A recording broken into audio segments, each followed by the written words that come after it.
India times news channel देखे आप सभी दर्शकों का बहुत बहुत स्वागत है। मैं हूं रमनदीप कौर। इस वक्त की बड़ी खबर आ रही है प्रयागराज से। क्या है पूरा मामला, देखने के लिए बने रहिए हमारे साथ। हर शहर में कुछ ऐसी इमारत होती है जो अपने आप में बेहद खास होती है। वहीं इन इमारतों को शहर की पहचान भी कहलाती हैं।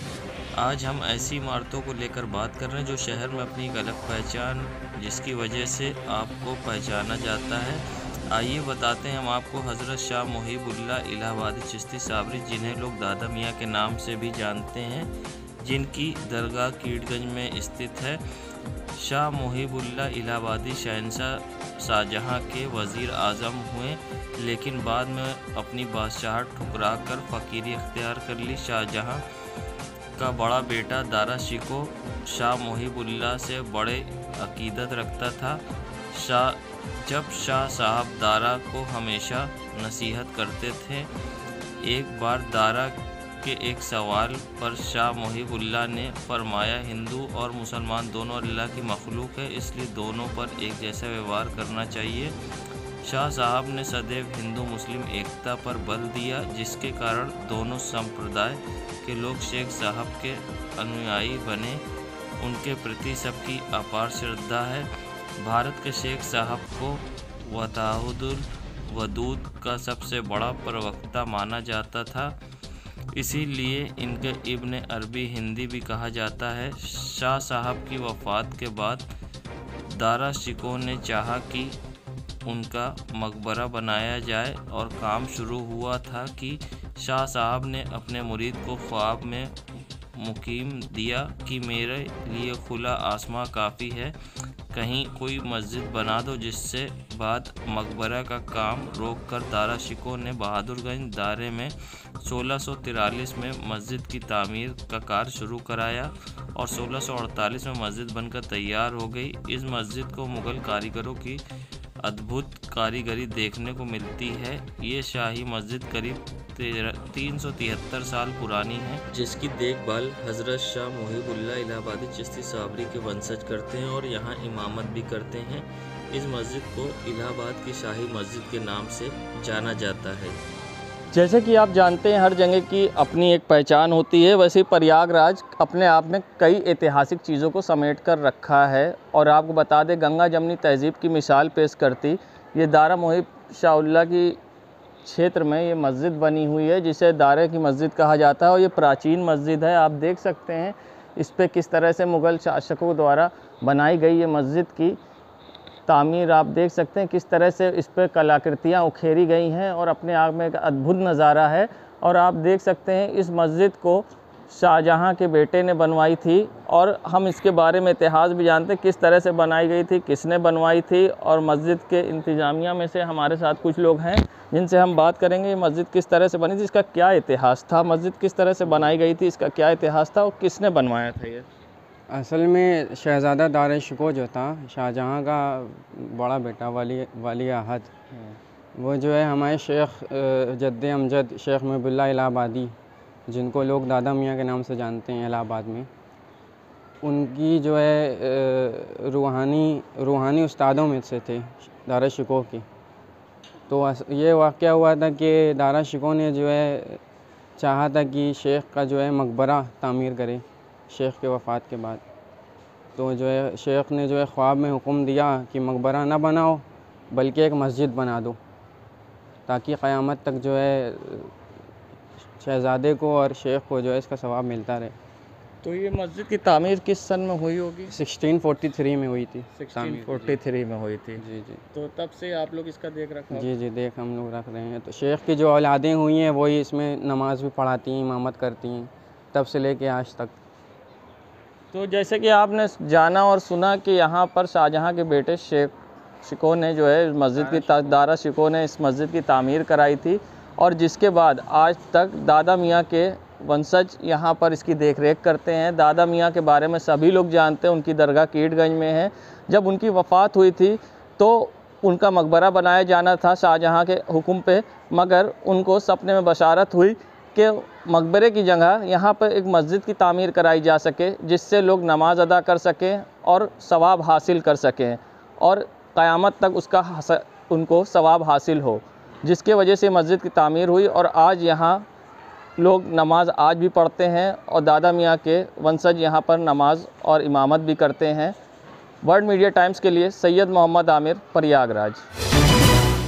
रोशनी के पर्व दिवाली पर अंधेरा भगाने के लिए हर कोई अपने घर पर बिजली के झालरों से रोशनी करता है। इसको देखते हुए बाजार में झालरें भी उपलब्ध हैं। खास बात यह है कि इस बार चाइनीज झालरों की नहीं बल्कि स्वदेशी झालरों की मांग अधिक है। साथ ही दाम अधिक होने के बाद भी लोग स्वदेशी झालरें खरीदते दिख रहे हैं। चाइनीज से भारत की तलखी और कोरोना वायरस के संक्रमण को लेकर लोगों में चीन के झालरों को मानो बहिष्कार कर दिया है। बाजारों में उतरी विदेशी लाइटों का पूरा मार्केट पर कब्जा है। आकर्षण डिजाइन में बनी इन स्वदेशी झालरों को लोग जमकर पसंद कर रहे हैं। यही नहीं, इसकी खरीदारी भी जोरों पर हो रही है। ये वे लोग भी स्वदेशी झालरों को अधिक महत्व दे रहे हैं जो अभी तक चाइनीज झालरों को अपने घरों व्यापारिक प्रतिष्ठानों को सजाते थे। इस बार मैं मार्केट में आ रहा हूँ तो मैं हर दुकान पे यही देख रहा हूँ कि जो भी पब्लिक आ रही है वो अपने इंडियन में निर्मित लाइटों की ही डिमांड ज़्यादा है। इस बार चाइनीज़ का वाला नहीं है। मार्केट में अपने हिंदुस्तान में निर्मित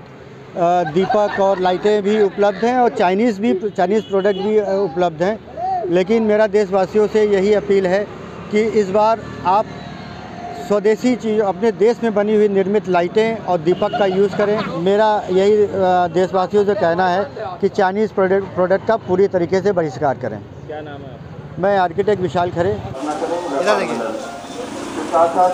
इस बार लोग किस तरीके की लाइट पसंद कर रहे हैं? देखिए, पिछले वर्ष की अपेक्षा इस वर्ष भी लोगों ने इंडियन लाइटों को ज़्यादा प्रेफर किया हुआ है। बाकी चाइनीज़ लाइटों के ऊपर लोगों ने थोड़ा सा रुझान कम दिखाया है। यह भी हमें बहुत अच्छा लग रहा है क्योंकि मार्केट के अंदर इंडियन लाइट्स की ज़्यादा अच्छी डिमांड है। हाँ, थोड़ा सा इंडियन लाइट्स जो हैं वो महंगी हैं, मगर पब्लिक इसको सपोर्ट कर रही है क्योंकि हमें इंडिया को सपोर्ट करना है, हमें इंडिया को आगे ले करके चलना है, हमें चाइना को पिछाड़ना है। संगम नगरी प्रयागराज की सड़कों पर किस तरह से तेजी से डग्गा मार वाहन दौड़ रहे हैं ये आप अपनी स्क्रीन पर देख सकते हैं। जहां बस अड्डे के बाहरों से संचालित होने वाली डग्गा मार वाहनों से लगातार परिवहन विभाग को लाखों रुपए का चूना लग रहा है। जहां सिविल लाइन बस स्टैंड हो या फिर रामबाग का बस स्टैंड, जहां से आप देख सकते हैं किस तरह से ये बसें चल रही हैं, जिससे कुछ लोग की मिली भगत के कारण सड़कों पर चल रहे डग्गा मार वाहन परिवहन विभाग को लाखों रुपए का लग रहा चूना। संगम नगरी प्रयागराज में अपर पुलिस महानिदेशक प्रयागराज जोन के द्वारा गूगल मीट के माध्यम से जोन प्रयागराज के दोनों रेंज के IG, DIG, SSP, CO, TI, TSI एवं एसएचओ के साथ यातायात माह के दौरान प्रयागराज जोन के सभी जनपदों में यातायात संबंधित आयोजित होने वाले जागरूक कार्यक्रम संबंधित में आवश्यक दिशा निर्देश दिए गए। गूगल मीट के माध्यम से एडीजी जोन प्रयागराज प्रेम प्रकाश द्वारा सभी लोग को दिशा निर्देश दिए गए। लोग ये भी नोट कर लें कि इसमें ये ना देखें कि ये ट्रैफिक का काम जो है केवल ट्रैफिक पुलिस कर्मियों का है या ट्रैफिक के होमगार्ड का, टीआई का है। ये प्रत्येक थाना अध्यक्ष का कार्य है। गंदगी की कैसी भरमार है उसकी गवाह तस्वीरें हैं, लेकिन उससे भी हैरानी की बात यह है कि इतनी गंदगी अस्पताल के बाहर है। अस्पताल वे भी जो सरकारी अस्पताल है। अब अंदाज़ा लगाना मुश्किल नहीं यहाँ आने वाले मरीज ठीक होकर जाते हैं या फिर बीमार। हालात ये हैं कि स्थित मोतीलाल नेहरू मंडली चिकित्सालय कॉलवेन का है, जहाँ पर आने वाले दिमागदार ही क्या डॉक्टर भी गेट के बाहर लगे कूड़े के ढेर से परेशान है। इस तरीके से प्रयागराज में डेंगू ने अपने पैर पसार दिया है और दिन प्रतिदिन जिला अस्पताल में डेंगू के मरीजों का आना हो रहा है, जिससे अब डॉक्टरों के हाथ पांव फूलते नजर आ रहे हैं क्योंकि कोरोना पेशेंट के साथ साथ अब डेंगू के मरीज भी आना शुरू हो गए हैं। इसके बावजूद अस्पताल प्रशासन अपनी जिम्मेदारी बखूबी निभा रहा है। अस्पताल में जहां सफाई है मगर बाहर की गंदगी से डेंगू का खतरा मंडरा रहा है, जिससे कि अंदर तो सफाई है मगर बाहर से मच्छर पनप कर अगर अपना शिकार बनाएंगे तो डॉक्टर भी किस तरह से कार्य कर पाएंगे। कूड़ा जो है बाहर से आके इकट्ठा होता है। हमारे अस्पताल में पूरी साफ़ सफाई की जा रही है, हर चीज़ का डेंगू को देखते हुए पूरा ध्यान रखा जा रहा है। वार्ड और सब सारे जो है डेंगू फ्री, मच्छर फ्री रखे गए हैं। और फिर भी जो है हमको डर बना रहता है कि इतना कूड़ा होने की वजह से हो सकता है बाहर से आने वाले या बाहर से बीमारियाँ हमारे अस्पताल को ग्रसित कर सकती हैं, या जो हमारे मरीज़ के साथ लोग आते हैं वो भी इससे प्रभावित हो सकते हैं। कई बार जो है नगर निगम वालों को हम लोग पत्र देते रहते हैं और उनको इस चीज़ के लिए बोलते रहते हैं कि ये कूड़ा हटाएं। अस्पताल की सफाई हमारी नहीं प्रॉपर रह पा रही है। इसकी वजह से जो है हम जो चाह रहे हैं कि हमारा अस्पताल बीमारियों से बचा रहे, तो वो हम नहीं हो पा रहा है। निगम को बार बार कहने पे भी ये कूड़ा नहीं हट पा रहा है। हॉस्पिटल में तो सफाई है ही है, बट बाहर आने जाने में गेट के बाहर बहुत गंदगी है। उससे हम लोगों को डर बना रहता है कि मतलब हम लोगों को भी मच्छर काटने से, गंदगी की वजह से डेंगू ना हो जाए। चाहते हैं कि उसकी सफाई करवाई जाए नगर निगम इलाहाबाद द्वारा। संगम नगरी प्रयागराज उत्तर प्रदेश सरकार के नागरिक उड्डयन, अल्पसंख्यक कल्याण, राजनीतिक पेंशन, मुस्लिम वक्फ एवं हज मंत्री व शहर दक्षिणी के विधायक नंद गोपाल गुप्ता नंदी ने प्रयागराज हवाई अड्डे से शाम 4 बजे इंदौर से प्रयागराज आने वाली फ़्लाइट के यात्रियों का स्वागत किया, अभिनंदन किया। इंदौर की फ़्लाइट शुरू होने के साथ ही प्रयागराज एयरपोर्ट में 12वें शहर से जुड़ गया है। वहीं मंत्री नंदी ने यहां पैसेंजरों के साथ फ़ोटो खिंचाई और केक काटकर खुशियां भी मनाई।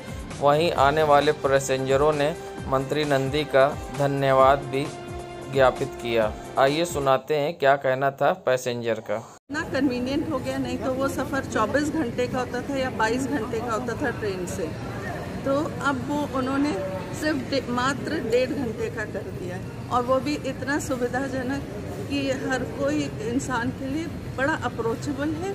और आप देखिए, मैं इतने अपने पेरेंट्स को लेके आई, ये शायद ट्रेन में संभव ना होता, तो इतना इजी है और आपको बहुत खुशी होती कि हाँ ये चीज़ें हमारे बस में हैं, और ये सब मंत्री जी ने करा है और कोटि कोटि धन्यवाद उनको। क्या नाम है आपका? मैं अर्चना गोस्वामी। संगम नगरी प्रयागराज अपर पुलिस महानिदेशक प्रयागराज जोन के द्वारा लौह पुरुष वल्लभ भाई पटेल की 146वीं जयंती राष्ट्रीय एकता दिवस के अवसर पर जोन कार्यालय प्रयागराज में सरदार वल्लभ भाई पटेल के चित्र पर माल्यार्पण कर समस्त अधिकारी कर्मचारी गण को राष्ट्रीय एकता अखंडता की शपथ दिलाई।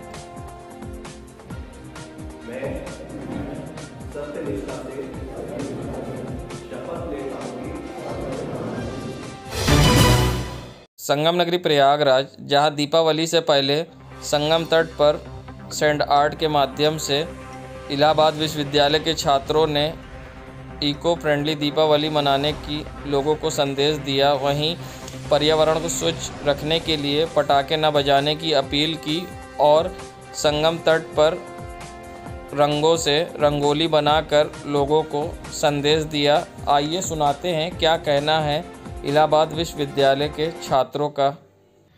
आज हम लोगों ने यहाँ सैंड आर्ट किया है sir, eco friendly green Deepawali पर लोगों को अवेयर करना चाहा है, क्योंकि देखा जाता है कि सर दीपावली में अधिकतर पटाखे बजते हैं जिससे धुंध हवाएं चलती हैं, और इससे काफ़ी वातावरण पे जो हार्मफुल होता है, सांस लेने में दिक्कतें आती हैं। आज हम लोगों ने संगम वीआईपी घाट पर अपने जो जूनियर्स हैं उनके माध्यम से और ये रंगोली के माध्यम से हम लोगों ने सैंड आर्ट किया है, ताकि लोगों को अवेयर कर सकें कि इस बार दीपावली जो है एक शुभ अच्छे तरीके से मनाएं, पटाखों से बचें। संदेश हम लोग ये देना चाहते हैं कि दीपावली है वो दीपों का त्यौहार है और खुशियों का त्यौहार है, तो उसे जो है खुशियों के साथ, रोशनी के साथ मनाया जाए, ना कि पटाखों के साथ, क्योंकि इससे प्रदूषण बहुत होता है, सबको हार्म होता है और शोर भी होता है, तमाम चीज़ें। तो इससे अच्छा है कि आप रोशनी के साथ मनाया जाए, यही हम लोग संदेश देना चाहते हैं। क्या नाम है? वर्षा। सैंड आर्ट्स ये हमेशा टीम बहुत ही अच्छी है और जागरूकता फैलाती है हर चीज़ों में। इन लोगों ने दीपावली पे जागरूकता फैलाई है कि इको फ्रेंडली करें, जो कि हमारे लिए स्वास्थ्यवर्धक है, और ज़्यादा धुआं वाली जो है पटाखे वो ना करें, जिससे कि हमें नुकसान होगा शरीर का और स्वास्थ्य, हम अस्वस्थ हो जाएंगे। इसलिए इन्होंने फाइन आर्ट्स ने बहुत सुंदर संदेश दिया हम समाज को। संगम नगरी प्रयागराज में जहां सगुन स्पोर्ट्स एकेडमी द्वारा खेल से जुड़े व राष्ट्रीय स्तर पर खिलाड़ियों को सम्मानित किया गया, जिसमें क्रिकेट, फुटबॉल, हॉकी, वॉलीबॉल खिलाड़ी मौजूद थे। इस अवसर पर मुख्य अतिथि हसन उद्दीन सिद्दीकी, समाजवादी स्पोर्ट्स विंग के प्रभारी, ने खिलाड़ियों को शील्ड देकर सम्मानित किया। इस अवसर पर हसनुद्दीन सिद्दीकी ने बताया कि यदि 2022 में समाजवादी सरकार बनती है तो स्पोर्ट्स के लिए विशेष पैकेज दिया जाएगा, पुरानी पेंशन बहाल की जाएगी और नौकरियों में स्पोर्ट्स कोटे के सीटों को बढ़ाया जाएगा। इस अवसर पर उन्होंने शाहिद कमाल बबलू को समाजवादी स्पोर्ट्स विंग का जिला अध्यक्ष भी नियुक्त किया। समाजवादी पार्टी के राष्ट्रीय अध्यक्ष माननीय अखिलेश यादव जी ने समाजवादी पार्टी की एक स्पोर्ट्स विंग बना करके मुझे, हसनुद्दीन सिद्दीकी, मैं वॉलीबॉल प्लेयर हूं, मुझे उसका प्रभारी बनाने का काम किया है। मैं इसके लिए उनका आभारी हूं, उनका शुक्रगुजार हूं कि एक खिलाड़ी को ये जिम्मेदारी उन्होंने देने का काम किया है। और उन्होंने कहा है कि आप प्रदेश के पूरे हर एक जनपद में जाइए। उसी के तहत मैं आज इलाहाबाद में आया हूं और इलाहाबाद में खिलाड़ियों का जो जोश और हौसला और उत्साह मैंने देखा वो काबिल तारीफ़ है। तो हमारा जो मकसद है वो सिर्फ इतना है कि जो खिलाड़ियों को उनके हक से, अधिकारों से वंचित कर दिया गया है इस वर्तमान सरकार में, तो समाजवादी पार्टी का जैसा कि जनसैलाब बता रहा है, सबूत है और गवाही है कि 2022 में सरकार बनने जा रही है। सरकार बनने पर जो खिलाड़ी हैं उनके भविष्य के लिए, उनके मुस्तकबिल के लिए, जो कोचेज़ हैं उनके लिए भी जो बेहतर से बेहतर सुविधा हो सकती है वो समाजवादी पार्टी करने का काम करेगी। इतनी बड़ी जिम्मेदारी मुझको दी है, इंशाल्लाह जो इन्होंने सोच समझकर मुझको जिम्मेदारी दी है महानगर अध्यक्ष की, तो मैं इंशाल्लाह पूरी कोशिश करूंगा, उसको अपनी तरफ से पूरी कोशिश करूंगा। और माननीय अध्यक्ष अखिलेश यादव जी ने जो सापा स्पोर्ट्स विंग बनाई है उसको मजबूत करने का हर संभव मैं काम करूंगा। संगम नगरी प्रयागराज की करेली पुलिस को मिली बड़ी कामयाबी, जहां करेली पुलिस ने 2 नफर अभियुक्त को किया गिरफ्तार और चोरी के सामान किए बरामद। बता दें, प्रयागराज एसएसपी सर्वश्रेष्ठ त्रिपाठी द्वारा अपराधियों के खिलाफ चलाए जा रहे अभियान में एसपी सिटी दिनेश कुमार सिंह व सीओ फर्स्ट के निर्देशन पर करेली थाना प्रभारी अनुराग शर्मा ने मुखबिर की सूचना पर सदियापुर के रहने वाले देवा निषाद व दीपू निषाद को गिरफ्तार किए, जिनके पास से चोरी के जेवर भी बरामद किए। अब इनके खिलाफ विधिक कार्रवाई कर पुलिस भेज रही है जेल। संगम नगरी प्रयागराज में बीएसएनएल ऑफिस के पास नगर निगम द्वारा पटरी एवं फुटकर विक्रेताओं के लिए दीपावली के शुभ अवसर पर मेले का आयोजन किया गया है, जहां बच्चों के झूले, खाने पीने के सामान, अनेक प्रकार के सामानों के स्टॉल भी लगाए गए हैं। वहीं महापौर अभिलाषा नंदी गुप्ता ने इसका शुभारंभ किया है। आइए सुनाते हैं क्या कहना है इस पूरे मामले पर मेयर अभिलाषा नंदी गुप्ता का। नगर निगम द्वारा हर बार दीपावली से एक हफ्ते पहले ये दीपावली महोत्सव के रूप में यहाँ पर मेला लगाया जाता है और इस बार भी लगाया गया है। लेकिन इस बार हमारे स्ट्रीट वेंडर्स को एक अलग तरह से शॉप बनाकर बहुत अच्छे तरीके से सजावट करके दिया जा रहा है। और हम इतना ही कहना चाहते हैं, स्वच्छता का ध्यान रखें और ज़्यादा से ज़्यादा लोग हमारे स्ट्रीट वेंडर्स के पास पहुँचें। स्ट्रीट वेंडर जो सामान रखते हैं वो घर का बनाया नेचुरल सामान रखते हैं। जो यहाँ सामग्री बनाई हुई है स्वच्छता के साथ बनाई हुई, चाहे खाने पीने की हो, चाहे वो दियाली बनाने की हो। यहाँ बहुत सारी गोबर से भी बनाई हुई दियाली है, गोबर से भी बनाए हुए प्लांट हैं। यहाँ जितने लोग गरीब तबके के लोग हैं, जो बहुत सारे हुनर हैं उनके अंदर, और वो हुनर के मार्फत से बहुत सारी चीजें बनाए हैं जो सजावट का सामान है। आप अपने घर को ले जाएं, उन सामानों से उन घर को रौनक कर बनाएं और रौनक करके आप उनके घर पे भी दीपक जलाएं और अपने घर को भी दीपक जलाएं।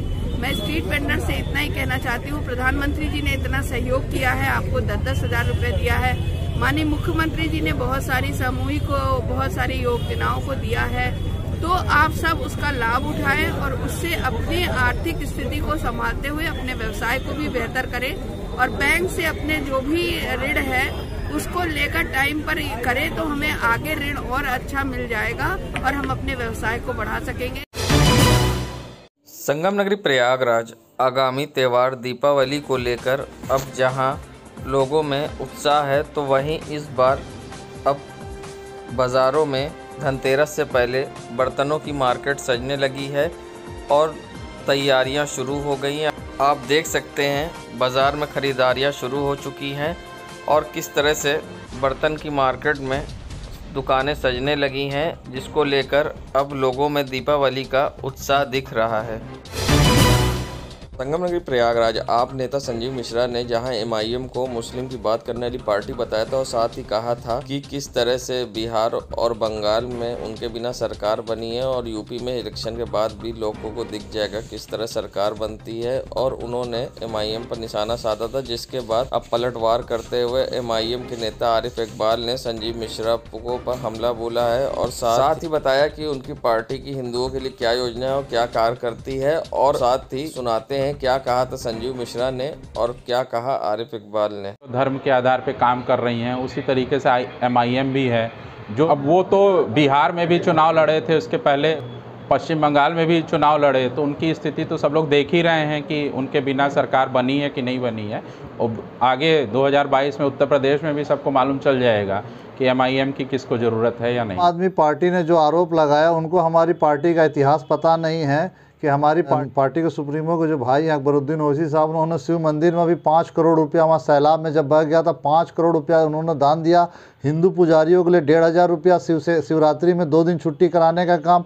हमारे ओवैसी स्कूल ऑफ एक्सेलेंसी में करीब 1500 हिंदू बच्चों को हम पढ़ाने का काम करते हैं। हमने अभी एक दलित को 5 लाख रुपए का आर्टिफिशियल अपने सांसद निधि से दिया। और हम लोगों ने लॉकडाउन में ना हिंदू देखा ना मुसलमान देखा, 5 करोड़ रुपए का खाना 2 महीने में अकबरुद्दीन ओवैसी साहब ने बांटने का काम किया। और अकबरुद्दीन ओवैसी साहब ने हिंदू गरीब लड़कियों के लिए लक्ष्मी योजना, शादी की योजना चलाते हैं। जब हमारी पार्टी का इतिहास या बैकग्राउंड नहीं पता है तो इस तरह के बयान से बचना चाहिए। और बिहार में हम 19 सीटों पे चुनाव लड़े, गठबंधन में हम चुनाव लड़े, हम पूरे 243 पे हम 5 विधायक जीत गए। बाई इलेक्शन में हम 1 जीते, 9 पे महागठबंधन जीतवा, 5 पे एनडीए जीता।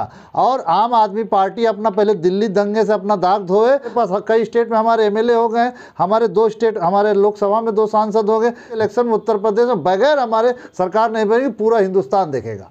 देश दुनिया की खबरों के लिए world media times news channel को सब्सक्राइब करें।